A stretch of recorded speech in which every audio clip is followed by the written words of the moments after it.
Okey, Assalamualaikum. Ini cara nak guna template rekod kehadiran lewat. Okey, ini khusus untuk hanya nak rekod pelajar yang lewat sahajalah. Okey. Yang pertama, bila masuk pada setup, masukkan tahap dan senarai kelas. Okey, dekat sini ada senarai lah, PPKI, prasekolah, untuk sekolah rendah dan sekolah menengah. Maksudnya semua boleh gunalah. Okey, contoh dekat sini tingkatan 1 ataupun tahun 1. Sekarang saya buat untuk tahun 1 lah.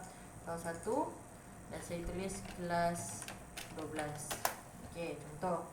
Lepas tu masuk pada senarai nama, masukkan je copy paste lah daripada senarai nama korang tu. Okey, masukkan kelas dengan nama murid saja. Itu saja yang penting. Okey, contoh kat sini saya ambil kelas 12, saya buat contoh nama 18. Okey.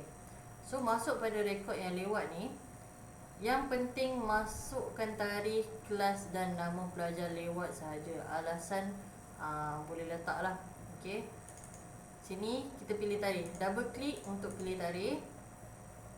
Okey, contoh hari ni 10 Mac. So saya double klik, dia akan automatik jadi warna hijau. Okey, contoh kat bawah ni saya pilih tarikh esok. So dia tak akan warnakan. Okey, contoh kat sini saya letak tarikh hari ni, so dia akan automatik hijau dekat sini. So maksudnya dia akan tunjukkan lah, okey, tarikh ini adalah tarikh hari ni. Okey, kelas pula kita pilih kelas 12 yang kita baru masukkan tadi. Okey, nama pelajar lewat kita masukkan. Sekarang dia hanya tunjukkan siapa je yang ada dekat dalam kelas 12. Okey, kalau contoh saya masukkan kelas 1, okey, dekat sini dia akan automatik senaraikan siapa sahaja yang kelas 1 ikut pada senarai nama yang korang dah masukkan dalam ni. Okey. So sekarang kelas 12 tadi kita pilih contoh nama 18.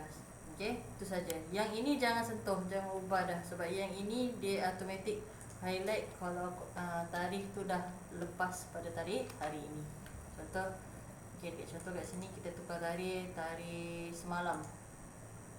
So dia akan automatik highlight. So korang tak perlu nak highlight satu-satu mana yang dah, mana yang belum. Okey, next. Untuk rumusan bulanan, kita boleh pilih tahun kat sini. Contoh kita nak pakai untuk tahun 2027, so dia akan automatik berubah di sini.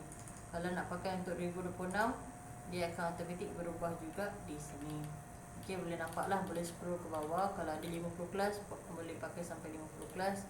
Kalau lebih daripada 50 kelas, boleh copy ni dan paste saja dekat bawah ni. So nanti dekat sini dia tukar bilangan ni. So nanti dia akan automatik lah bagi formula apa semua bagai, dia akan automatik masuk dekat sini juga. Okey, next untuk rumusan harian. Okey, kita ada bulan, tahun dan kelas. Yang ini saja yang perlu disentuh, perlu diubah lah. Okey, contoh kat sini saya nak buat saya nak pilih bulan Mac. Lepas tu pilih tahun 2026. Lepas tu saya pilih kelas yang tadi kelas 12 saja. Okey, so saya nak pilih kelas 12 saja. So dia akan bagi senarai nama kelas yang 12 saja. Siapa yang lewat saja dia akan masukkan. Dia tak akan masukkan semua daripada senarai nama ni. Dia akan masukkan siapa yang selalu lewat sahaja, yang ada rekod dalam rekod lewat ni. Okey, dia akan automatik tunjuk. Okey, nama pelajar daripada kelas 12 ni, hari Selasa dia ada satu hari lewat, satu kali lewat. So dia akan jumlahkanlah berapa kali yang dia lewat. Kalau contoh kita tukar kelas kat sini, kelas 1, so kita akan nampak hari Selasa siapa yang lewat, hari Isnin siapa yang lewat dan seterusnya. Okey, dekat sini pun kita boleh ubah tahun nak 2027.